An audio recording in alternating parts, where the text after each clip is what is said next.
রাসূল বললেন, ইন্নাল্লাহা ইয়ারদা লাকুম সালাসা, আল্লাহ তিনটি কাজের মধ্যে সন্তুষ্ট হন, ওয়ায়াসখাতু লাকুম সালাসা, আর তোমাদের তিনটি কাজের মধ্যে তিনি অসন্তুষ্ট হন। তিনটা কাজ কি কি? এক নম্বরে আন তা'বুদাল্লাহা ওয়া লা তুশরিকু বিহি শাইআ, আল্লাহ রাব্বুল আলামিনের প্রতি যে সহমর্মিতা, আল্লাহ রাব্বুল আলামিনের প্রতি যে উপদেশ যেটা এখানে এসেছে কল্যাণ কামনা করা, সেটা হলো তার প্রতি তা একমাত্র তার ইবাদত করা, তার সাথে কাউকে শরীক না করা, এবং তার সিফাতের মধ্যে কোনো প্রকারের কোনো বিকৃতি আছে এগুলো থেকে নিজেকে মুক্ত রাখা। এটা হলো এক নম্বর কাজ।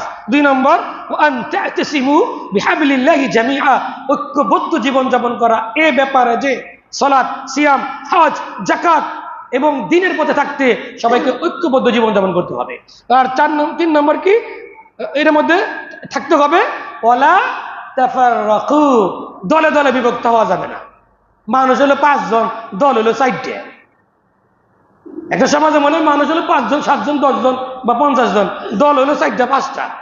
একমত না, দিনের ব্যাপারে সবাই একমত না। ও মানে একটা, ও মানে একটা, ও মানে আরেকটা। কই এটা আমি তো ওটা মানলাম না। আল্লাহ রাসূল বললেন তিনটি কাজে আল্লাহ সন্তুষ্ট হয়। এক নম্বরে তার সাথে কাউকে শরীক না করা, একমাত্র তারই ইবাদত করা। দুই নম্বরে একেবারে ঐক্যবদ্ধ থাকা, দলে দলে বিভক্ত না হওয়া। কত দল আমাদের, কত দলে দলে বিভক্ত। এরপরে দেখলাম গতকালকে না পরশু নতুন আরেকটা দল বেরিয়েছে, রাজনৈতিক দল, নতুন একটা দল আবার বের হয়েছে। 3 নম্বরে যেটা করতে হবে, ওয়ান তুনাসিউ মান ওয়াল্লাহুল্লাহু লাকুম, আল্লাহ রাব্বুল আলামিন তোমাদের কাজের নেতৃত্ব যাকে বানিয়েছে তার জন্য কি করা? কল্যাণ কামনা করা, তাকে সহযোগিতা করা, কি করে সমাজ ভালো হয় তার মাধ্যমে চেষ্টা করা। এটা করতে হবে। তার জন্য দোয়া করতে হবে, আল্লাহ যাকে আমাদের কাজের জন্য তুমি নেতা বানাইছো তার মাধ্যমে যেন সমাজের কি হয়? উপকার হয়, এবং যত প্রকারের সহযোগিতা আরো দরকার এটার জন্য করতে হবে, এবং তার জন্য দোয়া করতে হবে, কল্যাণ কামনা করতে হবে। তাকে নিয়ে সমাজটাকে পরিবর্তনের চেষ্টা করতে হবে, দিন ধর্মের দিকে আনার চেষ্টা করতে হবে। আমি আপনি বললে শুনবে না, কিন্তু নেতাকে নিয়ে গেলে শুনবে, তাকে নিয়ে যেতে হবে। তাকে নিয়ে গেলে না শুনলে তার মাধ্যমে আরেকজন বড় আছে যে তাকে নিয়ে যেতে হবে। যে কোনো মূল্যে এই সমাজকে পুনর্গঠিত করতে, নীতি নৈতিকতা এটাকে প্রতিষ্ঠিত করতে আপনাকে আমাকে এই প্রচেষ্টা করতে হবে। এই 3টা কাজ করলে মহান আল্লাহ রাব্বুল আলামিন সন্তুষ্ট হন। ওয়ায়াসখাতু লাকুম সালাসা, আর 3টা কাজে আল্লাহ রাব্বুল আলামিন অসন্তুষ্ট হন। রাসূল বলেছেন, এগুলো উপদেশ। কেমন? একটা হলো কিলা ও কালা, অপ্রয়োজনীয় কথা বলা। আমাদের যুব সমাজরা একমাত্র লেখাপড়ার টাইম ছাড়া বাকি যত কাজ করে বেশিরভাগই অপ্রয়োজনীয় কথাবার্তা বলে। তাদেরকে এগুলো থেকে ফিরিয়ে আনতে হবে। অপ্রয়োজনীয় কথা বলতে অসার কথা, মিথ্যা কথা, প্রতারণামূলক কথা এবং দুনিয়াবি লাইনের চলার কথা। কেমন? মানুষের নিজের শারীরিক ক্ষতি হয়, মানসিক ক্ষতি হয়, অন্যের ক্ষতি হয়, এরকম চিন্তা চেতনা করা। আজকে যুবকদেরকে দিকে তাকাইলে এটাই তো বেশি দেখা যায়। হয় নিজের ক্ষতি করতেছে, নয় সমাজের ক্ষতি করতেছে, আর না হয় ফ্যামিলির ক্ষতি করতেছে, আর না হয় রাষ্ট্রের ক্ষতি করতেছে।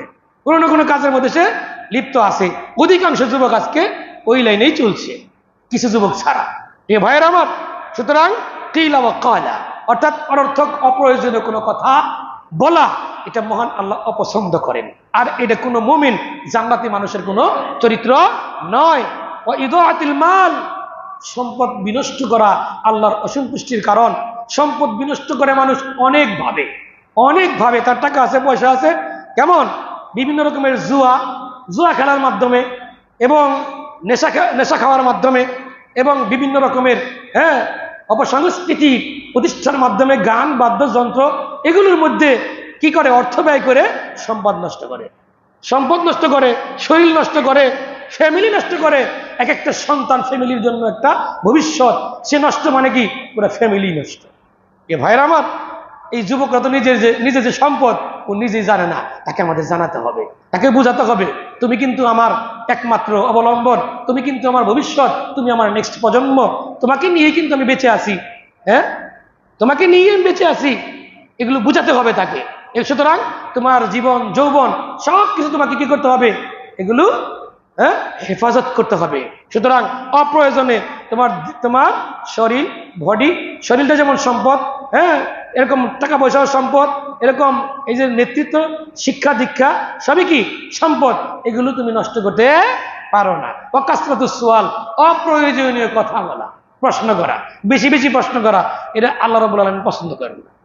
জানে বুঝে এরপরও কি করে, একটু বিশৃঙ্খলা সৃষ্টি করার জন্য প্রশ্ন করে। দরকার প্রশ্ন করবে একজন রে, করে আরেকজন রে, মানে একটু লাগা দিয়ে সে খেলা দেখে, আছে না নাই? তাও দেখবেন এলিট পার্সন মানুষ, ভালো ভালো মানুষ, মানে খেলে, সমাজ নিয়ে খেলে। মসজিদ দেখে না, আর সমাজ দেখে না, আর বাজার দেখে না, আর বাড়ি দেখে না। সে কি করে, কাসরাতুস সুয়াল, অনর্থক একটা প্রশ্ন করে বসে সেখানে পেঁচ লাগা দিয়ে পরে খেলা দেখে, কে কি বলে, মানে খেলছে সে। এগুলো আবার যুবকরা দেখে, যুবকরা দেখার পরে ওখান থেকে কি করে, ওখান থেকে যুবকরা দেখে শিক্ষা গ্রহণ করে, এরকম করে প্যাঁচ লাগার লাগে সমাজের মধ্যে, এরকম করে প্যাঁচ লাগাইতে হয়। এটা শিখে সে আবার গ্রহণ করে। এরা যখন চলে যায়, আমরা দেখছি আমাদের চাচারা, বাপ চাচারা এরকম করতো, নেতৃত্ব দিতে হইলে এরকম প্যাঁচ পুচ লাগার লাগবে। ভাইয়ের আমার, আল্লাহ রাব্বুল আলামিন এই কাজে অসন্তুষ্ট হন। কাসরাতুস সুয়াল, বেশি প্রশ্ন না করে যেই বিষয়টা যেইভাবে আমল করার আছে দলিল ভিত্তিক, ওই বিষয়ে আমল করে যাওয়া, ওই বিষয়ে কি আমল করে যাওয়া। সুতরাং আমাদেরকে খেয়াল করতে হবে, তিনটা ব্যাপারে আল্লাহ সন্তুষ্ট হন, তিনটা কাজে। এক নম্বরে একমাত্র তার ইবাদত করতে হবে, কাউকে শরীক করা যাবে না। দুই নম্বরে ঐক্যবদ্ধ থেকে দলে দলে বিভক্ত হওয়া যাবে না। তিন নম্বরে যারা নাকি নেতৃত্ব পেয়েই যায়, যে নাকি নেতৃত্ব হয়ে গেছে, আল্লাহ রাব্বুল আলামিন যাকে আমাদের কাজের নেতা বানাইছে, তাকে সর্বপ্রকারে সহযোগিতা করতে হবে এবং সমাজকে সুস্থ সুন্দরভাবে বিনির্মাণ করতে যত প্রকারের সাহায্য সহযোগিতা করা দরকার, শরীয়তের বৈধ ভাবে তাকে সহযোগিতা করে সমাজকে বিনির্মাণের জন্য সহযোগিতা করতে হবে। এই তিনটা কাজে আল্লাহ সন্তুষ্ট হন। আর অসন্তুষ্ট হন তিনটা কাজে, সেটা হলো অপ্রয়োজনীয় কথা বললে, দুই নম্বরে ইদআতিল মাল, সম্পদ অপচয় করলে, তিন নম্বরে কাসরাতুস সুয়াল, বেশি বেশি প্রশ্ন করলে, অপ্রয়োজনীয় প্রশ্ন, খামোখা প্রশ্ন, জানলেও প্রশ্ন, এগুলো না করলে, এগুলো যদি কেউ না করে বা এগুলো যদি কেউ করে, আল্লাহ অসন্তুষ্ট হন। এই নসিহা আমাদের প্রত্যেকেরই গ্রহণ করতে হবে। আল্লাহ রাব্বুল আলামিন আমাদেরকে বুঝার তৌফিক দান করুন। সকলেই বলি আল্লাহুম্মা আমিন।